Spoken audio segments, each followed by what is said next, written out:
All right. Well, good to have you on, Toby, Judd, Melissa, and okay. Well, thank you for making time on Monday evening to ensure that we get in our weekly Gemara learning. Because, as I said, God willing, Shah Tova at the end of the month we're expecting, and I'll probably be knocked out for at least 2 weeks in terms of my shiurim, if not longer. So I figured we got to get in as much as we can beforehand, right? All right. So we are on 33B. Is my voice coming through clearly? Yeah. Okay, very good. If anything changes, let me know because the Gemara is not perfectly aligned with my phone, but I think my phone picks up sound better than my laptop, which has to be like a bullseye in order for the sound to go through. Okay, we are about a quarter way down 33B, Lama Gimel and Bays. We are at the words im mi'atan kasher. It's a quote from the Mishnah.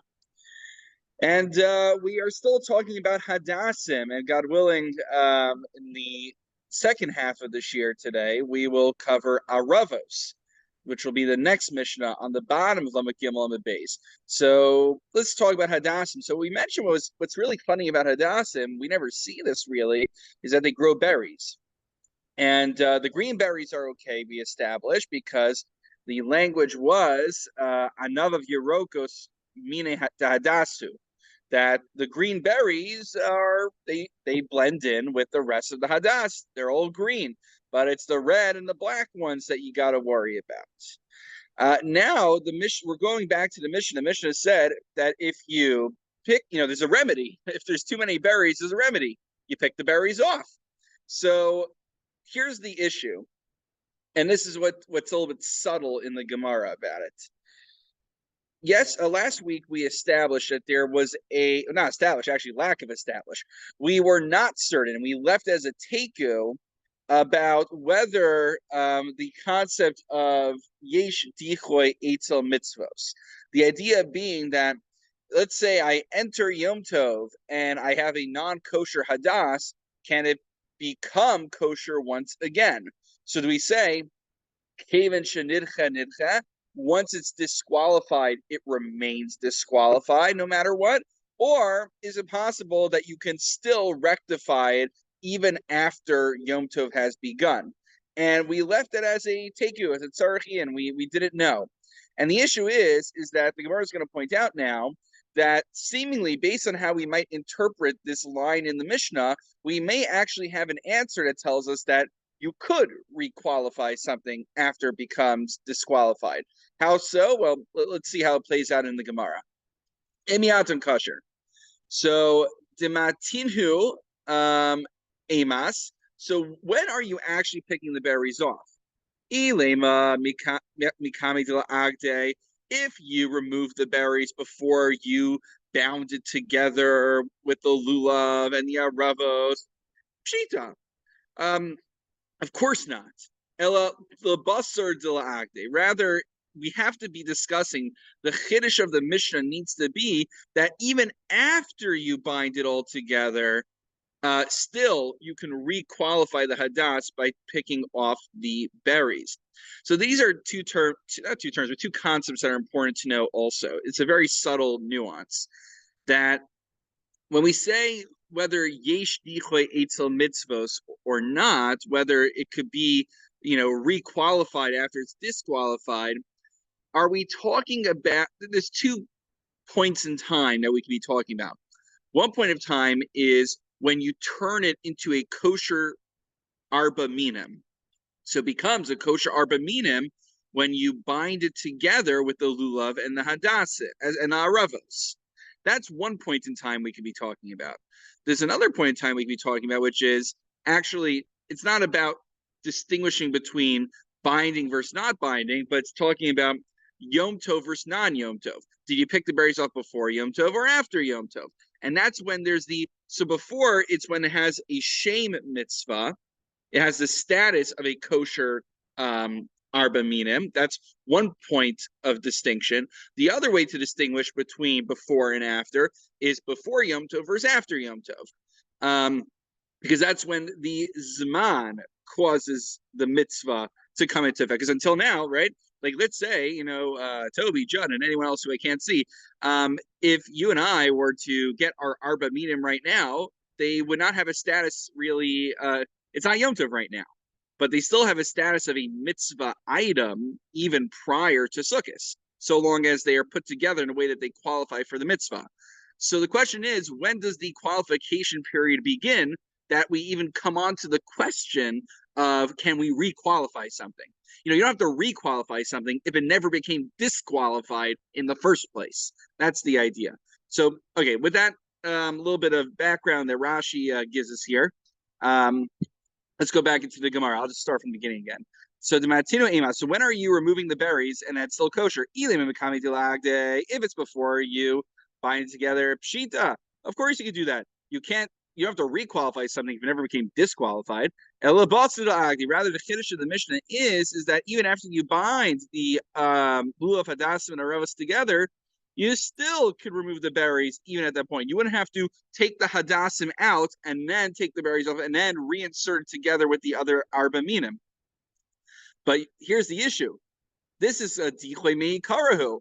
This is a kind of a disqualification by having berries beforehand.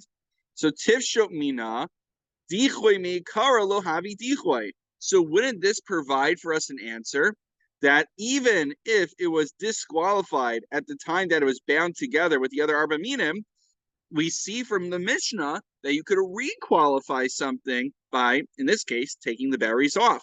So remember last week we left off with a take-it. We weren't sure what the answer was. Is it yesh dichlei mitzvos or ain't dichlei mitzvos? Can you requalify something, or once it's disqualified, that's it, game over?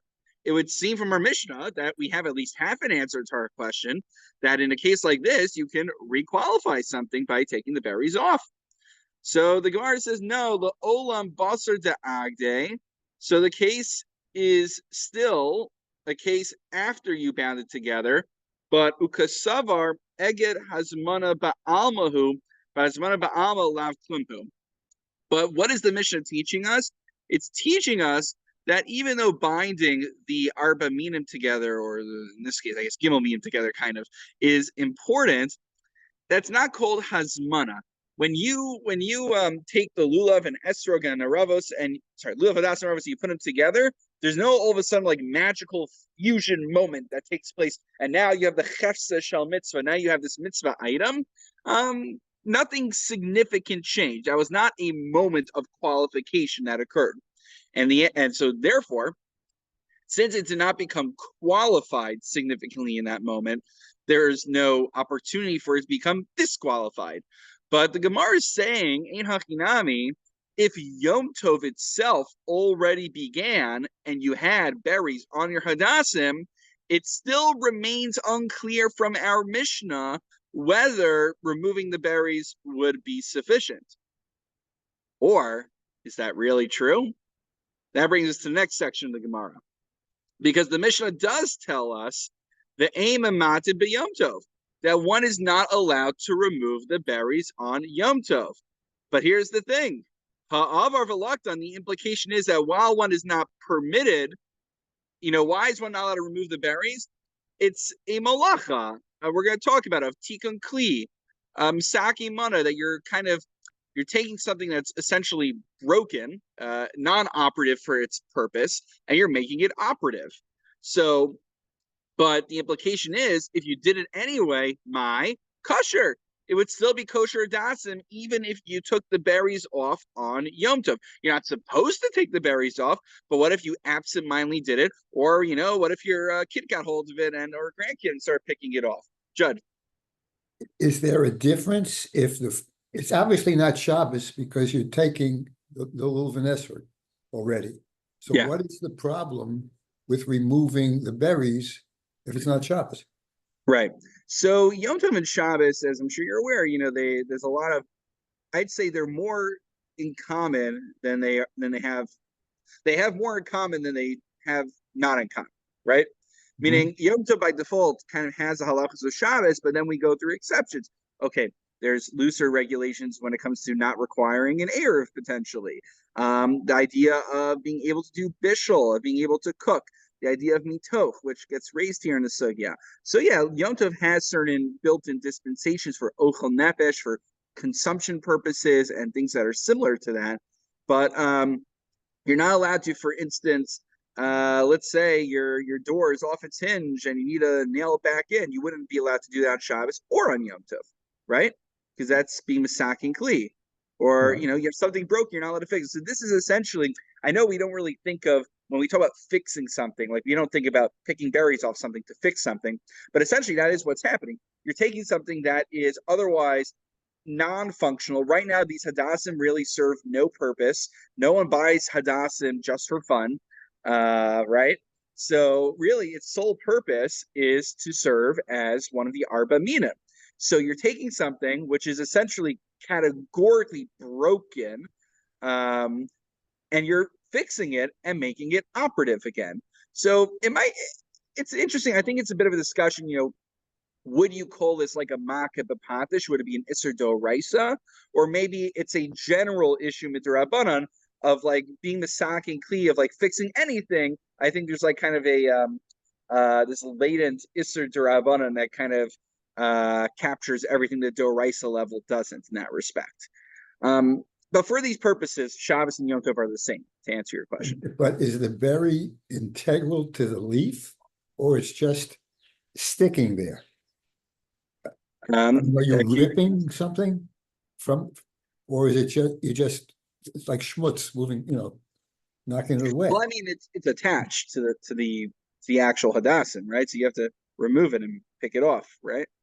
So you could be damaging the berry. Oh, I mean, or the leaf. Yeah, I mean, I guess in theory you could accidentally pluck leaves off at the same time, but the idea is that you're plucking off enough berries while also still leaving on enough leaves to have kosher hadassim. This is why we just try to get hadassim without berries on them, because I've never seen hadassim and berries in my life. Well, they yeah. went shipping. Yeah. All right. Yeah, I can imagine almost like maybe it's like a special hitter package. You get one with the green berries. Maybe someone's like walks into shul with one of those and points to the camera and says, I don't know, green berries. It's part of the hadas. Maybe we should get the a special package. All right, there's always a market for new chumras, and then some guy capitalizes on it, and now it's the new Glock kosher, essentially. All right, my friends. So back into the Gemara. I guess let's just start from the beginning of that piece. Oh no, so right. So we said on Yom Tov, if you do pluck them off, you weren't supposed to, but in the end of the day, you functionally now have a kosher hadas. So okay, period. Now, the ashkor imas. So right, when did these black berries appear on the hadassim? Right, when is this act taking place? Is this before Yom Tov, after Yom Tov? So Elim at the Ashkar Mea Small, if these blackberries appeared on Erev Yom Tov the day before, so Dichwe Me Karahu, so that means the Hadassim become disqualified prior to Yom Tov. Tivshot Mina, Dichwe Me Kara, Delo Havi Dichwe. So this would at least teach me that something becomes disqualified before the time of the mitzvah, and then you requalify it beforehand. No harm, no foul. But again, the issue is that was one of the questions that we left off with Alama Gimel Amid Aleph that we did not resolve. But there seems to be an obvious resolution from our Mishnah according to this. Ella la the Ashkor Yom Tov. Rather, we should understand that the case of the Mishnah that's talking about plucking off berries, where you actually plucked it off on Yom Tov itself, which then explains, of course, why it'd be usher to do that. And that teaches us actually something even more extreme. Near a vinidchu. So then that teaches us that it could start off before Yom Tov kosher, become hustle on Yom Tov, and then you could revert it back to its kosher status that it started off Yom Tov with. But the Gemara doesn't like that conclusion either, because that also seemed to have been one of the questions that we couldn't resolve last time. So what the Gemara is going to do is, all right, so the Gemara asks, wait, Shema Minei Nir B'Nicha Choser B'Nira? Are you telling me that you could start off Yom Tov kosher, become puzzle, and then you have the power to rectify it and make it kosher again? That's too much for us to accept. So rather, the Gemara actually does in the end conclude saying we do have a partial answer to the question. Lo la'olam the ashur me'ikara, the ashur me'ikara, that became blackened, that the blackberries appeared prior to Yom Tov, dichoy me'ikara, and that dulo havi dichoy. So we should learn from there, Tishomine, we should learn from there that a dichoy, a disqualification that occurs prior to the onset of the time of the mitzvah could still be rectified before this man as well. But we would not go so far as to extrapolate from our Mishnah that something can start off Yom Tov kosher, become pasul, and then become kosher again. Now, this confused me when I first read it, and thankfully Rashi realized that people like me would be confused, so Rashi clears this up a little bit. It's funny, because I would almost think that starting off Yom Tov kosher and then making it kosher over some point of Yom Tov is actually better, because then you're sandwiching in between, I start off Yom Tov kosher, something happened on Yom Tov, but now I'm kosher again, all within the period of Yom Tov, right? That sounds better than starting off Yom Tov not kosher and making kosher over Yom Tov, right? Like, does it, that's what would have occurred to me.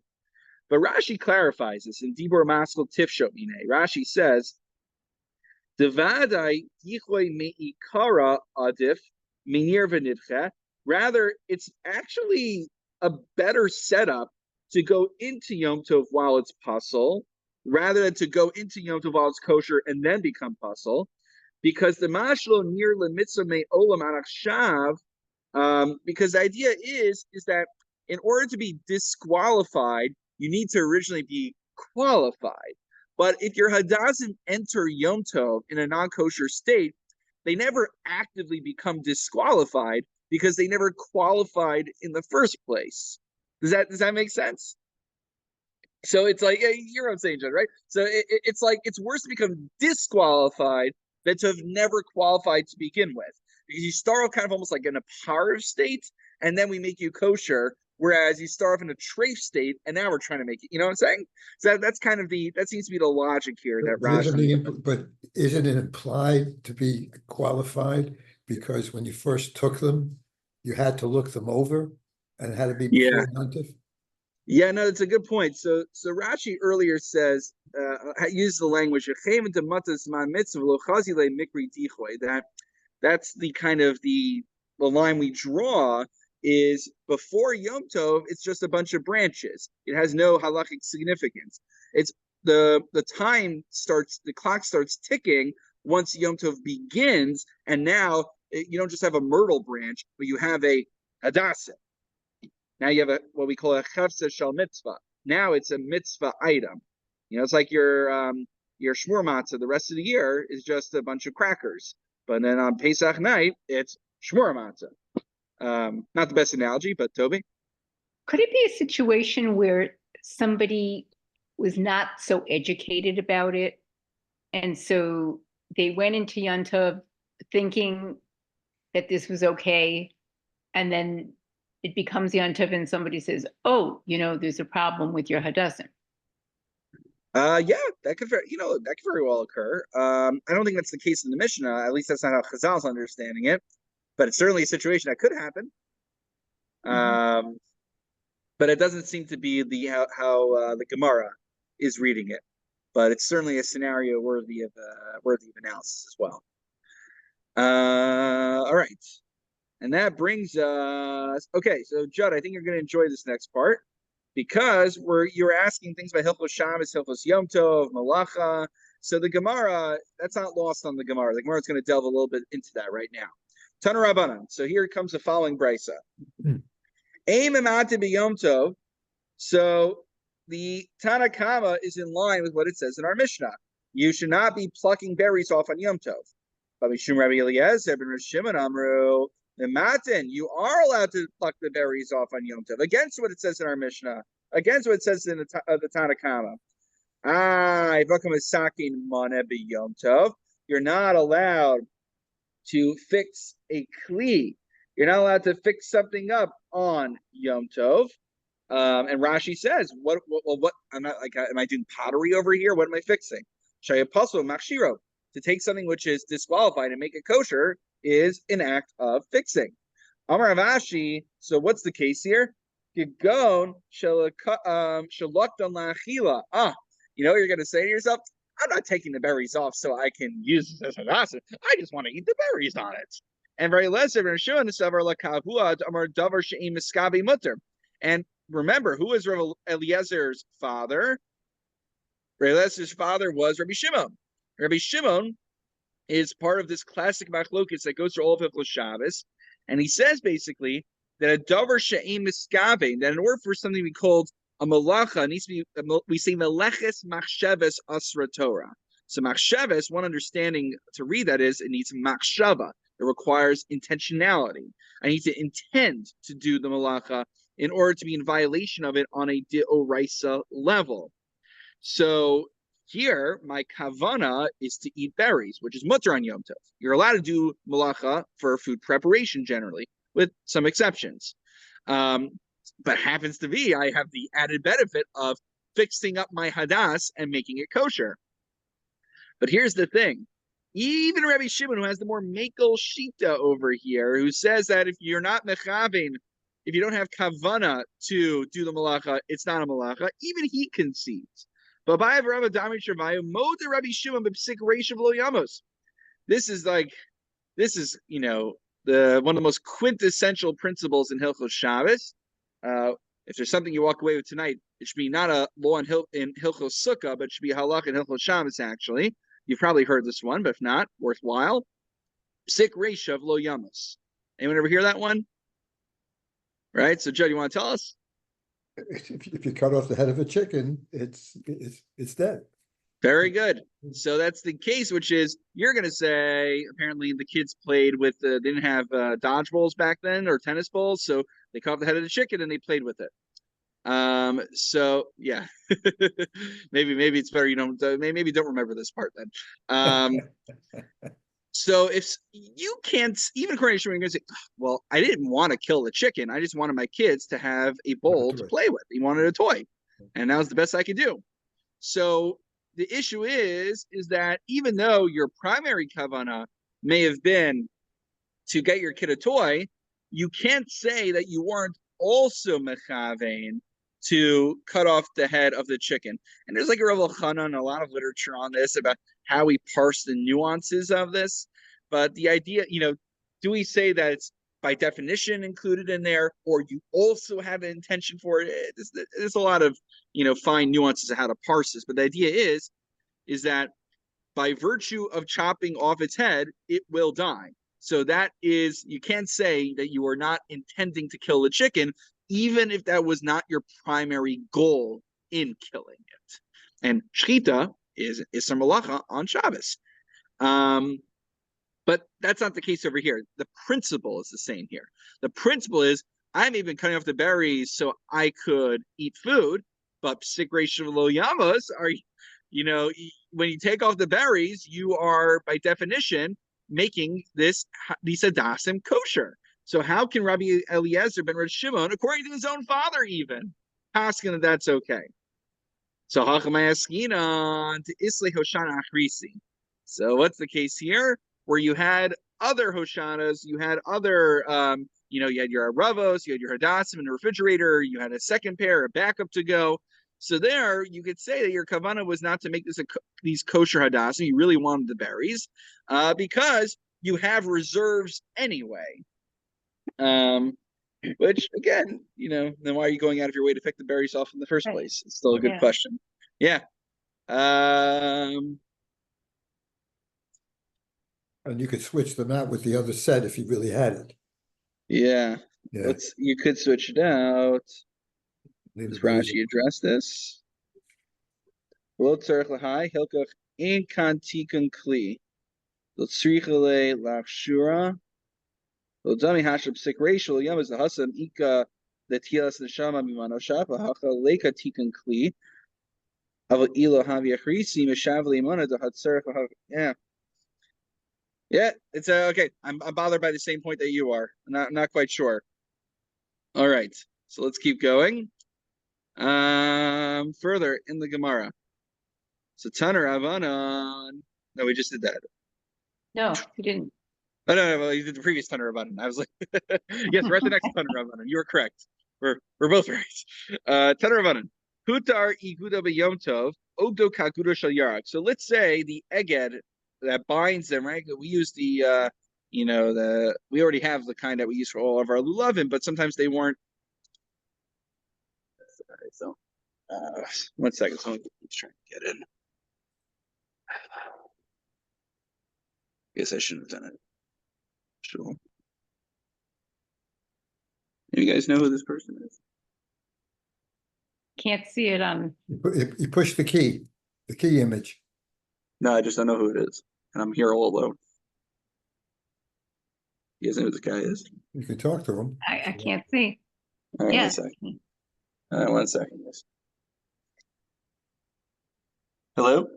Hi, this is Isaac. I want to get in. What are you here for? I want to play. Pray? Okay. Well, you knew it's prayers, huh? All right. All right, back to the Gemara, guys. Hopefully no one shoots me behind me while I'm teaching. All right. We'll have You'll have footage. God forbid, but we'll know it was Isaac. We'll know who it is. Okay. Okay, now Tanur Rabbanan. So Hutar iguda b'yom tov, uvdo kagudo shel yarak. So our rabbis taught that if the eged unravels on Yom Tov, how might you put it back together? So the issue is we're going through a lot of malacha examples today. So another malacha is kosher, which is not to be confused with kosher with a chaf or kaf. This is with a kuf.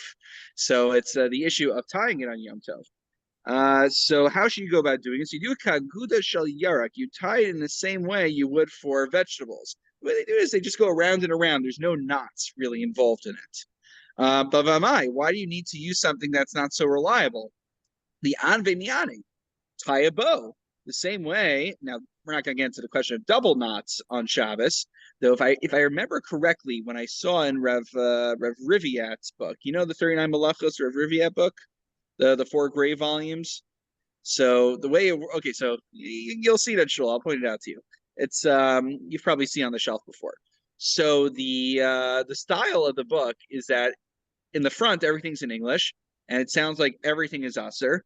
And then you read the Hebrew footnotes in the back, and it's like, so the example I remember was, if I remember correctly, in the English, he said, you're not allowed to do a double knot on Shabbos, absolutely not, on your shoes. And then in the footnotes, he's like, yeah, I'm not really sure why everyone makes such a big deal. It seems fine to me. But don't take my word on it. It's been a few years. I need to check it out. But he's kind of like has that reputation. Anyway, making certainly just a bow, a single knot bow, is not considered a knot for Hilchos Shabbos purposes, right? It's because you pull a string and it falls apart. So why can't you make a bow? Because Hamani, who's this in accordance with? Rabbi Yehudahi. Damar aniva kshira mal yasahi. Because Rabbi Yehuda actually considers even a bow to be a kesher shel kayama. It's significant enough to be in violation of tying a knot. It constitutes a knot. Now, Rabbi Yehuda egem mal yasabai. But here's the issue. If we're in accordance with Rabbi Yehuda, so then egem al yasabai. So then we need a really strong eged, right, guys? So that's the problem, though. We have a bit of a catch-22. So on the one hand, a bow is not going to be sufficient for him. But on the other hand, you need an eged mal yasa. So So what's the answer? It's like when someone says, well, I paskin like Rav Moshe. What do you mean you paskin like Rav Moshe? Probably means you paskin like him that you could drink chalav stam, but you probably don't paskin like him that you don't use a timer on Shabbos. So that could happen. Posek, when someone now for a posek, it's different when someone has a rav, but when someone's a posek's job is to read the literature. On one issue, you might agree with the Igros Moshe. The Igros Moshe might resonate with you more. On other issues, possibly, another posting that's Eliezer Tshuva might resonate with you more. So that's basically what he's saying over here. We could paskin like Rabbi Yehuda, Daniva Kshir Hila Indian Shabbos, that tying a bow constitutes a knot vis-a-vis Hilchos Shabbos. But on the other hand, Upolagale, Belulav the Ain't Sarich Eged, but he also says we don't paskin like Rabbi Huda, that you don't need an Eged. You don't actually need to bind the Lulav Hadassim and Arevos together. All right? So that's how it works out. All right, so that brings us to the Mishnah. Okay, any questions, guys? All right, good, going forward. Now that we were done talking about Hadassim, right, we're going through the Arba Minim. So we did Lulavim, check. We did Hadassim, check. Now we are up to the Aravos. So Arava, and it's going to sound very familiar, a lot of similar principles here. Arava, Gizula, V'Yavesha, Psula. So an Arava, which is stolen or which is dried out, is puzzle. Shalashir Shalir Nidachas, Psula. If it's from, right, remember we talked about the Asherah trees, we talked about the Nidachas, has to be burnt down, also puzzle, right? We had all this discussion about Lulavim, so just copy and paste that discussion to here right now. Likewise, Nektam Rosha or Nifritsu Allah. So let's say the head gets snipped off of the leaves, or Nifritsu Leha, or the leaves are basically like all falling off, and you're just trying to bring them back together. This is a unique one though, about Tzaftzfa.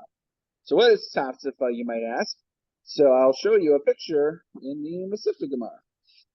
Let me get you guys in Masifta. I think I had a picture of it in here. Let's take a look. The nice thing about not using a laptop is that I can actually just show this to you. All right. You see that? So on the left is a leaf of Arevos, which is pointy, and Tzaftzfa are these more circular leaves. All right? Very good. So there's our, check out, put that down on your bingo card for today. We did a picture from the Masifta. Okay. So Tzaftzfa is Psula. Kemusha Vinishru Mixas Allah. So let's say something with Aravos, which they are beginning to lose their moisture. Doesn't take too long for that to happen, right? And some of the leaves come off, or Vishel Baal, Shera. We'll talk about what Baal refers to in a moment. But these are still kosher. Now, losing moisture to the exclusion of fully dried out. If you don't take care of your Aravos and you don't have a backup, chances are by the end of Yom Tov, in the last few days, the Aravos will actually become psula. If you, just move them around with your fingers and they start crumbling, then they are actually puzzle at that point. And remember, the Ravid quoted the Gemara in Yerushalmi, which said, what is the source for the Isser of not Isser, but the disqualification of a dried out lulav? And I think the same here as well. I give you a hint, guys. It's from Hallel. The dead shall not praise. Right? So the dead shall not praise God. So it's referring to the dead leaves of the Arba Minim shall not be used to praise God, which actually makes sense because, like, when you take up a little bit of Esrog while you're doing Hallel. So probably an example of what we would call an Esmachta. But it's a pretty good Esmachta. You gotta hand it to them. Anytime I die in Hallel, especially on Sukkah, and I get to that one, I know. that's exactly But what I think. but it's funny, they keep. Right? Okay. That's the end of the Mishnah. On to the Gemara. Tanu Rabbanan. Arbi Nacha. Agdila Nacha, right? So this is the funny thing. In the Torah, when you look at the pasuk, what does the pasuk actually say? It doesn't say you shall get for yourself lulavim, hadassim, and etrog and aravos, right? What does it say? It says in Torah, in Vayikra, Parashah Gimel, pasuk mem. Look, I'm going to just read the pasuk. The whole thing isn't quoted in there, but if you have the Torah Hashalim, I'm sure Art Scroll gives it to you as well. L'kachtem lechem b'yom harishon. So take for yourself on the first day. Pre-8 hadar. Now, what does a pre-8 hadar refer to? This beautiful fruit of the tree. The Esrog. The Esrog, very good. And kapros tamarim refers to the lulav. Remember the tamar tree? Date, the date palm. Banav 8 avos is in reference to the hadassim, which we did the previous time. And now, well, okay, we only, by process of elimination, we only got one left. The Arve Nachal. So a Nachal is a brook. Very good, a brook, a river, a stream, Right. So now let's look at the Gemara. Taraban Arvi Nachal. So what is Arvi Nachal? The simple meaning is Nagadilin al Hanachal. It's a kind of breed of willow that grows by the rivers. But I got a bit of a problem. So I remember my grandparents, before they moved to the 5 towns, and back when they had a house and had a yard and everything, before they decided to downsize, so they had a willow tree. I would go there to snip my arevos from there, but it did not grow by the river. So are they still kosher? So we'll get there in just a moment.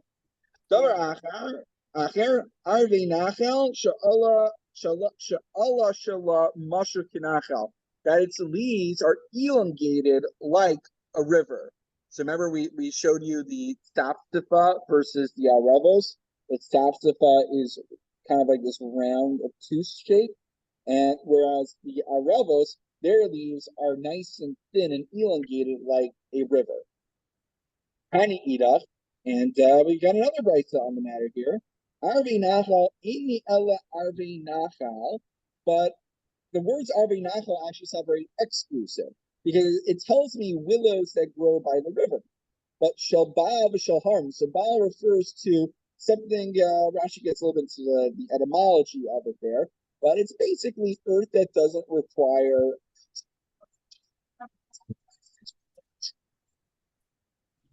Well, so it doesn't need to grow by the river for extra water, and also willows that grow in mountains as well. Rabbi, we're losing, I can't hear you, can't hear you. Can you hear me? John, how's it on your Now I end? can. Now Okay. again. When you were turning your head, I couldn't hear you. It did happen finally. What? Right. Let me back up, guys. Penny Edos. So another brisa. Shabbat Shahara Minayan. So I only know from here that Arvinacha, which are rivers that grow by the brook, by the river, by the water. I know that rivers that grow on land that doesn't require extra irrigation or mountains, not by the river, in other words, how I know that those are also kosher for arevos. Rashi just tells us that it's a lashon rabbin because it said arve in the plural. That implies that there's not just one kind of arevos that are kosher, but there are different kinds of species of arevos that you can use. And the arve nachla is given more as a simon. It's more of just a way of identifying kosher arevos, but it doesn't mean that they have to exclusively grow by the river. It's just to help us identify the kind of what do you call it, leaves or branches that the Torah is referring to. All right. Rabbi, are you implying that the willows that have the jagged edges are okay? The willows with the jagged edges. That grow from a bush? Oh, so I think we're gonna. I think it's coming up in the Gemara. I would imagine. I have to check, right? Because we did that whole thing with when we talked about the lulav and esrog and hadassim. That if they have the thorns and thistles, or they are jagged and Right. they hurt you, then it's probably a different species, not kosher, because of diracha darchinoa. Yeah, Right? it looks different because of the jagged edges, but otherwise the shape is identical. Yeah, I think you're right. I'm forgetting if the Gemara gets there, but I remember we had that discussion about hadassim and lulavim already as well. I think that's also. So probably same principle would apply here. Though you could pierce yourself actually with the point of the leaves of the arevos. I guess you could also pierce yourself at the top of the lulav as well. Yeah. So we're worried more about slicing yourself, and we're not as worried about impaling yourself. I don't know what to do. I don't know what to make of that. Impaling's okay. Slicing's not okay. Maybe it's like a fencing maneuver. All right, Sarah. Rabbi, I have to go. I've got to cook. Oh, okay. We got like 2 lines left, and we just wrap up in like Yeah, 60 2 seconds. lines. Okay, here we go. Okay. Fun and games are over. Here we go. I have a shalom here. Arbe shtayim we're basically done anyway. Arbe shtayim achas luv achas l'mikdash. Abishol has a separate drasha. His drasha is that the word arve is not telling us that arevos that are found anywhere are kosher. What it means is that there's two kinds of arevos that you need. One for yourself, for the mitzvah of lulav, like we all do on Sukkah. And the other one is that there's the arevos that are brought in the mikdash, which we commemorate with modern day hoshanos. Those are two, right? In a Hoshana Rabbah, we take out the arevos. So two separate mitzvahs that require arevos. Rabbanan mikdash we know it, but the Rabbanan, who use the plural arve to already teach us a separate halacha that any kind of arevos are kosher. We're today learned that you need arevos in the mikdash as well. For them, there's no scriptural source for it. Rather, it's a tradition to honor Avasi or Yochanan, Ethin Etios. We don't have time to get into all those halachas, but certain law about Shemitah. Areva v'nisa kamayim halacha leMoshe miSinai. Isn't that always like the great? It sounds a little bit cynical. That's always like the you're backed up into the corner, and you can always pull halacha Moshe miSinai. It's the Deus ex machina, which it's a Deus ex machina of halacha. That we don't have an answer. Halacha Moshe miSinai. Right? Remember we did all those halachic acrobatics to figure out why a sukkah needs to be 10 tefachim tall at minimum, or from at the Mishkan and all these other things. And then at the end of the day, we just said, according to one shita, halacha Moshe miSinai.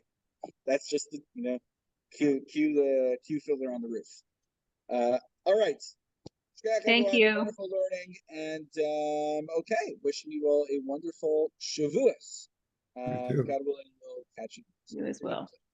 All right, take care. All right, bye.